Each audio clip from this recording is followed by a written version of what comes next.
E nós estamos em contato agora com o Felipe Novaes, que é economista da consultoria Tendências. Felipe, boa tarde. Olá, boa tarde, tudo bom, Denise? Bom, Felipe, nós estamos num momento aí de um certo ânimo com relação ao comércio internacional, a sinalização de um entendimento entre China e Estados Unidos, a OMC fazendo uma revisão das projeções mais pessimistas. Agora, fica uma preocupação em relação ao Brasil, não apenas em relação à competitividade e à condição de comércio internacional, mas restrições que podem ser feitas à compra de produtos brasileiros, pelos problemas do Brasil com relação à preservação do meio ambiente, né? Inclusive o presidente Bolsonaro está sendo questionado por fundos internacionais que têm um peso relevante aí, inclusive em investimentos, em relação às notícias referentes à preservação do meio ambiente. Nós tivemos toda aquela polêmica até envolvendo o ministro Ricardo Salles, naquele vídeo que foi divulgado pelo Supremo, que ele falava em passar uma boiada na alteração das legislações aí referentes à preservação do meio ambiente, embora se tenha propostas importantes que podem diminuir a burocracia, entraves aos produtores, pesa muito essa questão ambiental, não é? Sim, acho que todos os esforços que foram feitos nos últimos anos para, de alguma maneira, elevar a credibilidade de solvência brasileira do ponto de vista fiscal, por exemplo, acho que é interessante a gente fazer esse paralelo. Essa credibilidade em relação ao investidor estrangeiro, ela não é menos importante do ponto de vista agora de questões muito mais sensíveis, envolvendo aspectos sociais e ambientais, né? Acho que uma série de fundos com suas específicas e particulares normatizações de investimento, orientações de conselho curador de investimento, tudo isso tem recebido nos últimos anos uma orientação muito forte para se alinhar com as discussões que têm se feito em relação ao aquecimento global, segurança do alimento, segurança alimentar. Então, uma série de outras questões que não são tão nitidamente quantificáveis, mas que ainda assim tem ganhado muita sensibilidade nos últimos anos nesse debate ambiental. Isso também agora está bastante relevante para definir investimentos internacionais, né? Então, acho que se por um lado existe um esforço nos últimos anos tão grande para provar, comprovar uma solvência brasileira aí, uma série de reformas do ponto de vista fiscal, acho que também isso mereceria a atenção do governo federal nesse sentido para provar a credibilidade brasileira das atividades agropecuárias, né? Um setor tão importante que gera bastante dinamismo, sobretudo num período, né? Se nos últimos anos tivemos aí crise econômica, baixo crescimento, o setor do agronegócio de alguma maneira conseguiu se contrapor a essa realidade mais desafiadora e tem esse potencial de dinamizar a economia em períodos mais frágeis. Agora foram fundos de investimento que gerenciam recursos aí da ordem de 4 trilhões de dólares, daria mais ou menos 21 trilhões de reais, que divulgaram uma carta aberta pedindo ao presidente que se preocupe mais com essa questão do desmatamento da Amazônia, não é, com a perda da biodiversidade, com emissões de carbono, e na verdade nós já tivemos vários alertas do exterior em relação a isso, inclusive nos Estados Unidos, deputados democratas são contra qualquer tipo de acordo com o Brasil, em boa parte por essas preocupações com relação à preservação do meio ambiente, até o acordo entre a União Europeia e Mercosul tem restrições por causa da posição brasileira em relação ao meio ambiente. Não é uma questão apenas ideológica, não é? Perfeito. Acho que, só para ilustrar, Denise, é importante a gente lembrar, no ano passado, por exemplo, foi feito um esforço muito grande do Ministério da Agricultura, em parceria com entidades privadas, para conduzir a habilitação de frigoríficos, por exemplo. Então, se hoje as exportações de carnes têm apresentado um desempenho tão positivo nesse ano desafiador, em função de um esforço e um trabalho para se comprovar qualidade sanitária desses frigoríficos, atendimento pleno de protocolos muito exigentes do ponto de vista sanitário, de mercados também muito exigentes. Então, está mais do que provado de que esse novo mundo, sobretudo um mundo acometido pela pandemia, em que a segurança do alimento, a segurança alimentar são aspectos que ganham uma importância ainda maior, o governo federal não poderia fazer esse esforço só do lado, digamos assim, comercial. Acho que também tem um esforço no âmbito do discurso que precisa ser feito. Porque o que ficou claro é que não existe, o que tem ficado claro, na realidade, não existe seguir uma linha no campo do discurso, esperando que países, investidores não terão reações em função dessas declarações muitas vezes polêmicas e que geram celeumas diplomáticos. Está aí um exemplo das relações dos atritos e tensões que a gente observou nos últimos meses com a China, que é um mercado muito importante para o setor do agronegócio brasileiro. Então, esses aspectos do ponto de vista do discurso que poderiam ser descasados da política efetiva que se realiza no dia a dia, esse descasamento fica cada vez, está claro que não existe, né? No âmbito do discurso, esse trabalho também precisa ser feito, e acho que a diplomacia brasileira, que nos últimos anos, nos últimos 2 anos, tem apresentado exemplos, infelizmente, não muito louváveis nesse sentido, apesar de esforços efetivos do Ministério da Agricultura em tornar o Brasil mais competitivo em uma série de frentes. E está aí o exemplo do acordo comercial entre Mercosul e União Europeia, que justamente nesse mês, aí a gente ficou sabendo que entrou para a geladeira, né? É necessário... Diga.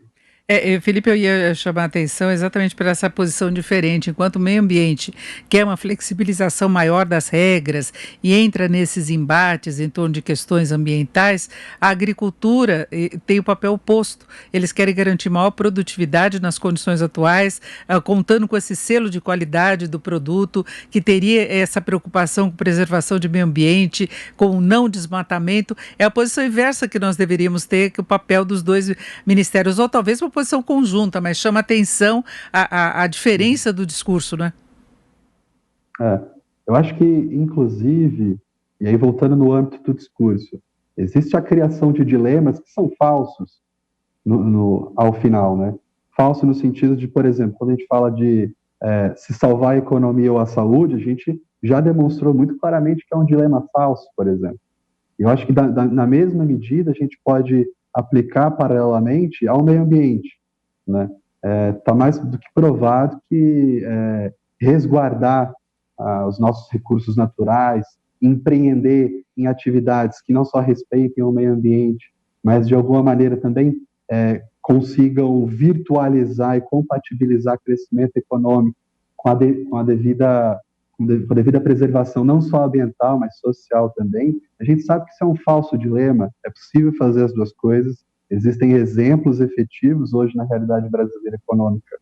No Centro-Oeste, por exemplo, no Sul, em várias regiões do Brasil, existem exemplos felizes dessa compatibilização. Então, a criação desse dilema no âmbito do discurso, inclusive, me parece de uma estratégia política de descasar e reter apoio em diferentes bases, né? O que tem se provado equivocado e desalinhado entre ministérios, né? Não adianta o Ministério da Agricultura fazer um esforço tão grande para preservar a imagem dos produtos brasileiros e, ao mesmo tempo, ter, enfim, discursos completamente na linha contrária. Agora, o presidente Bolsonaro chegou a dizer nos últimos dias que faz uma leitura diferente do que está acontecendo aqui no Brasil, que o Brasil não teria esse descompromisso, assim, como se diz, em relação à preservação do meio ambiente. Você acha que vem muito de retórica ou há dados preocupantes de fato? Bom, na verdade, o que temos observado nesses últimos 2 anos é uma luta contra os dados, né? E isso também é democracia.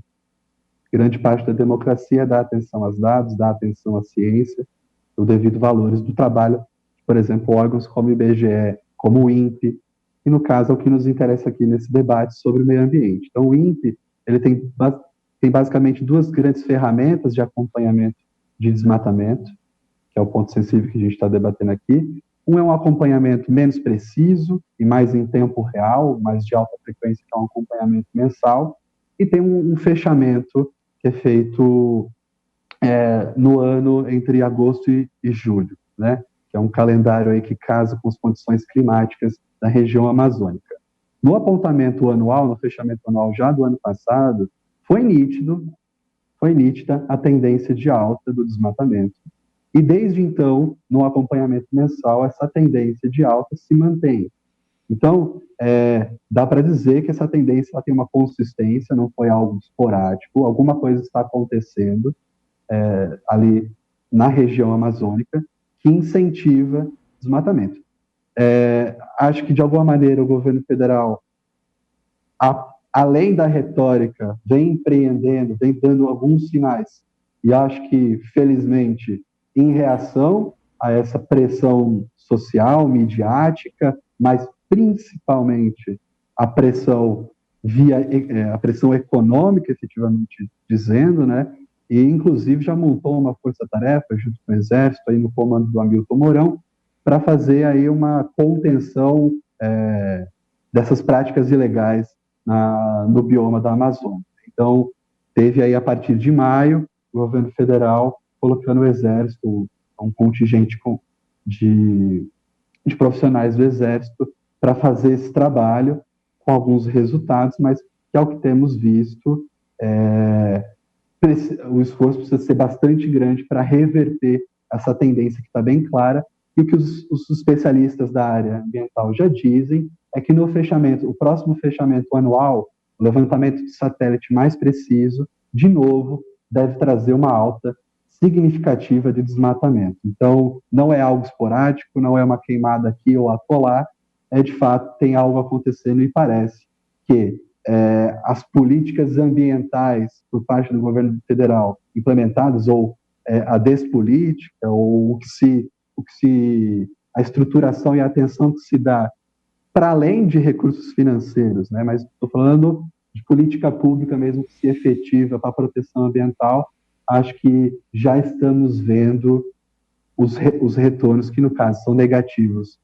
E, de novo, sem dilema, não é só para o meio ambiente, não é só para as comunidades locais, não é só para as realidades dos estados, mas é para a economia como um todo, que isso já chegou, e aí em variáveis sensíveis, que a gente acompanha aqui na realidade macroeconômica, que é a balança comercial, que é taxa de câmbio, que é a facilidade com que o governo, nesse quadro bastante delicado fiscal, aí de pressão em orçamento, que precisaria recorrer aí a investidores estrangeiros, tanto para financiamento de dívida do Tesouro, propriamente dito, mas também para dinamizar nossos mercados de capitais aqui internamente. Tudo isso também se vê desafiado por essas questões. Então, de novo, repito, esse dilema não existe, né? E é um problema sério, porque você pega o setor que consegue alavancar o desempenho melhor, foi o único que teve variação positiva no PIB do primeiro trimestre, foi o que ajudou a alavancar a retomada da atividade econômica no pós-recessão que o Brasil enfrentou. É um setor muito competitivo no mundo, que lidera exportações em várias áreas e pode ser prejudicado por dificuldades até de acordos de entendimento, por uma questão de retórica e de posicionamento aí em relação ao meio ambiente, não diretamente na questão agrícola mesmo, pecuária, não é? Acho que, assim, temos tido, felizmente, uma série de condições no curto prazo. Eu acho que também existe um falso dilema entre curto e longo prazo. Pensa-se muito na proteção e na preservação do meio ambiente como uma questão muito de longuíssimo prazo. Mas acho que esse caso, esse anúncio, essa carta oficial aí de investidores de um fundo com um montante de recursos tão relevante, né? Isso vem para ilustrar que esse problema ele é sensível também no curto prazo.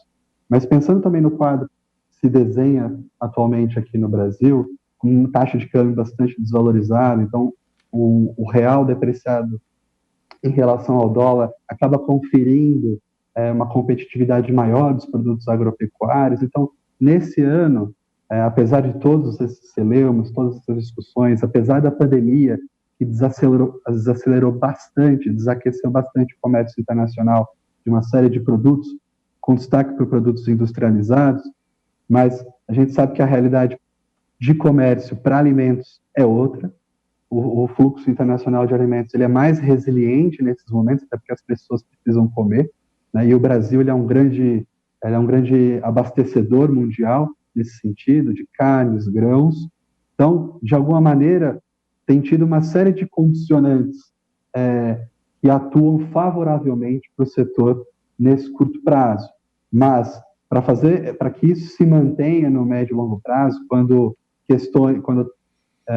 então, digamos assim, a relação China-Estados Unidos, essa disputa comercial que nos últimos 2 anos colateralmente acabou beneficiando o Brasil, supondo um cenário em que essa relação comercial, essas tensões se arrefeçam e diminuem, e, portanto, as exportações de soja, por exemplo, do Brasil, acabem sendo menos favorecidas por essa relação entre as duas maiores economias, essa realidade acabe se reconfigurando de uma outra maneira, como é que se mantém essa relação com a China, né?